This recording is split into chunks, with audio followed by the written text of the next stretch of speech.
What's up, you guys? Welcome to today's video, and literally the coolest thing ever happened. Joe got me and him tickets to Vegas. It is the best month ever because it is October, and October is my literal favorite. It is the beginning of the fall, which is my favorite season, and then also it is my birth month and my brother's birth month. So I'm about to make my brother's cake. I'm waiting for the oven to preheat right now. I guess I'll go ahead and show you guys that. Maybe today will be sort of like a vlog. But I wanted to announce that I'm going to Vegas, baby! I've never been to Vegas. I've never gambled, except for like scratch-off tickets. But I'm really excited because throughout this whole COVID thing, like I haven't even really been going anywhere. Like if I have to go to the store, I'll go. If I need to pick up something for a DIY, I'll go. But for the most part, I've just been home for the past 7 months. And if I'm gonna go out, I might as well go big. So Vegas it is. I just mentioned to my dad and my brothers, I was like, hey, if I want to go to Vegas for my birthday, would you guys be willing to go? And my brother said yes. My brother Josiah, whose birthday is today.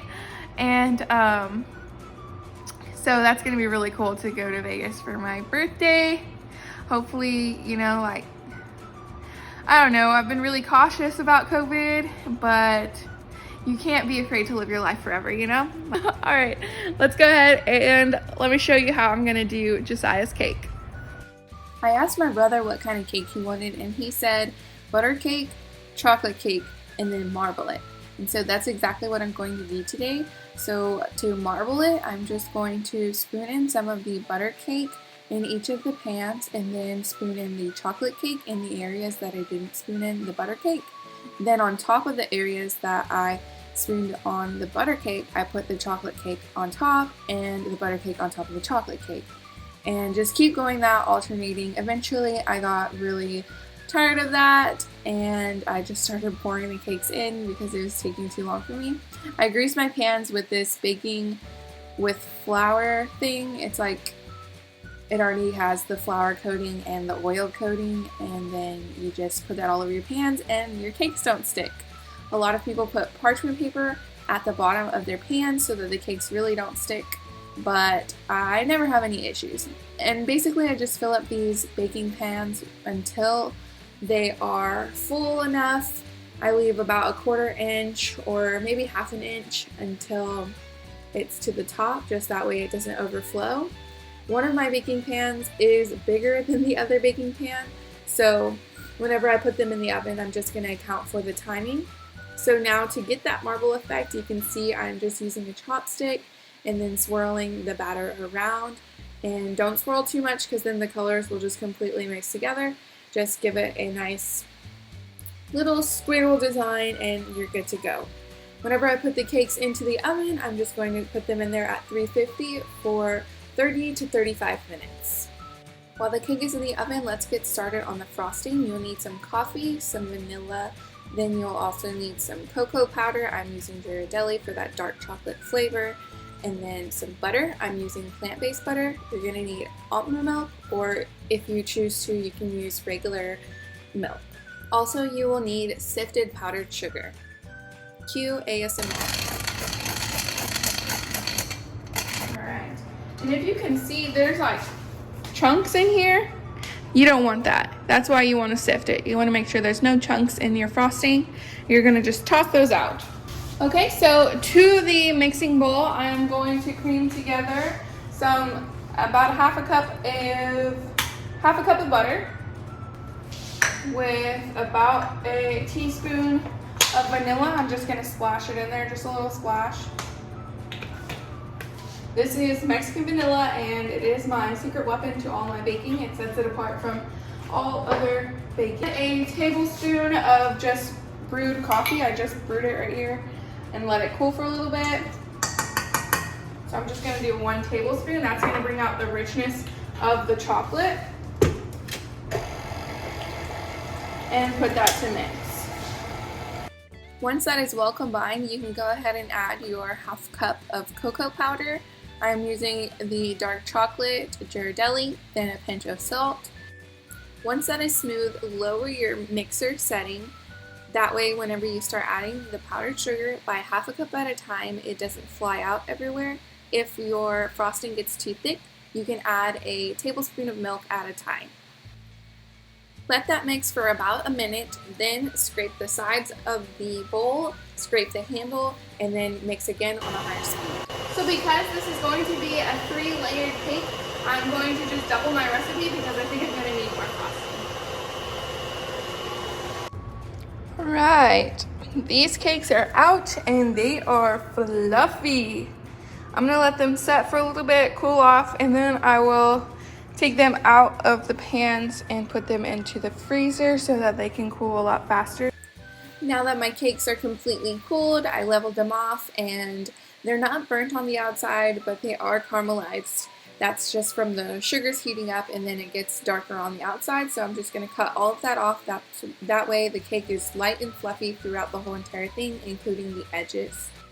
We are getting to my favorite part of the cake, which is the frosting. First, I just set a little bit of frosting onto my cake plate, and then I put my first layer down, and I'm going to do a crumb coat. Make sure to have a nice thick center and make it leveled so that whenever you are eating the cake, it's like well portioned. You're not having too much frosting in one slice and not enough frosting in another. Make sure to have it nice and even in the middle. Then I add a thin crumb coat all the way around the outside, pop it into the freezer until it's firm and set so that I can put a final top coat on it. So the crumb coat is on. Now I'll add another coat of the chocolate frosting.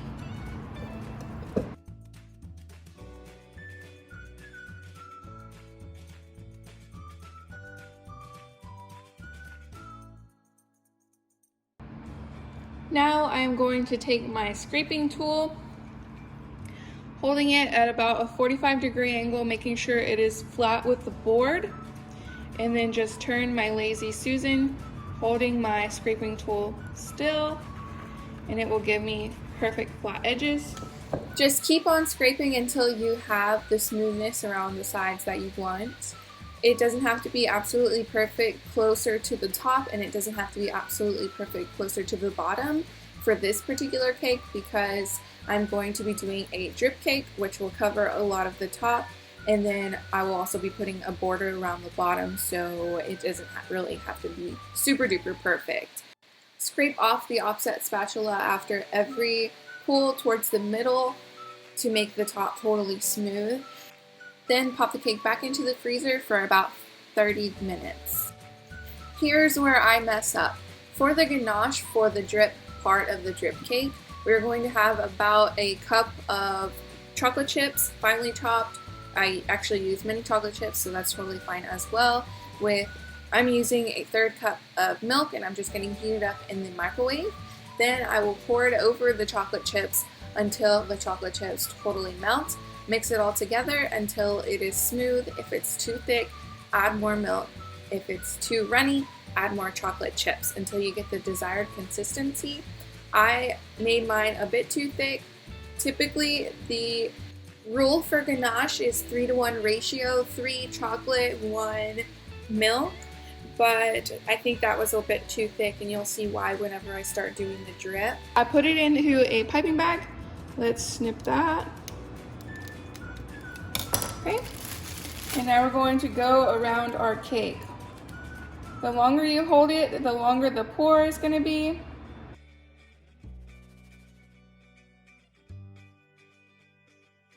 So I'm kind of just going to make it look more like how I wanted it to look. I didn't make the chocolate thin enough, but it wasn't a total fail. It's a work in progress, you know? It definitely looks a lot more like one of those melted candle cakes. It gives you that like drippy melted candle look more than like a regular drip cake. Once I had my drips as good as they were gonna get, I then put the rest of the ganache on the top of the cake and smoothed it out with my offset spatula. After that, when it was nice and smooth, I popped it back into the freezer, and we're going to start on the piping, the borders around the top and the bottom. Okay, the ganache is nice and hard, and we are going to take our piping bag with icing and then just kind of do some swirls over the top.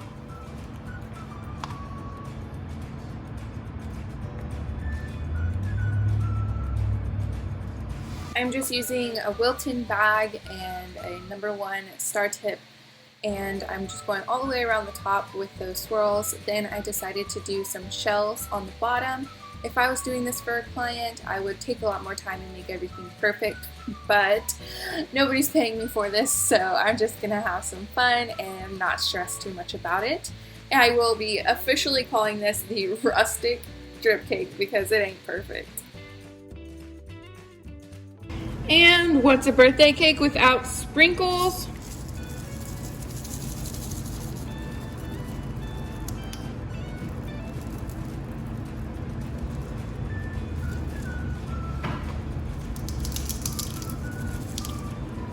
Trying to make them stick to the bottom a little bit.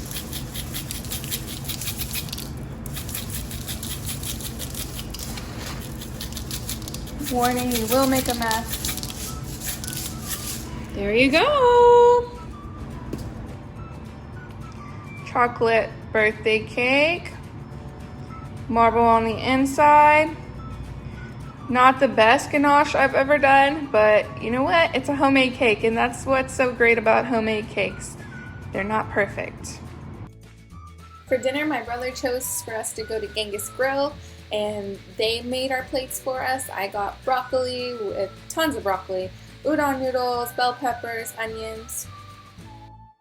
And then family tradition is to finish up the night. Anytime me and all my brothers get together, we always play Super Smash Bros, which is really fun. I hope you guys enjoyed the video. If you did, make sure to smash the like button and don't forget to subscribe. I'll see you guys next time.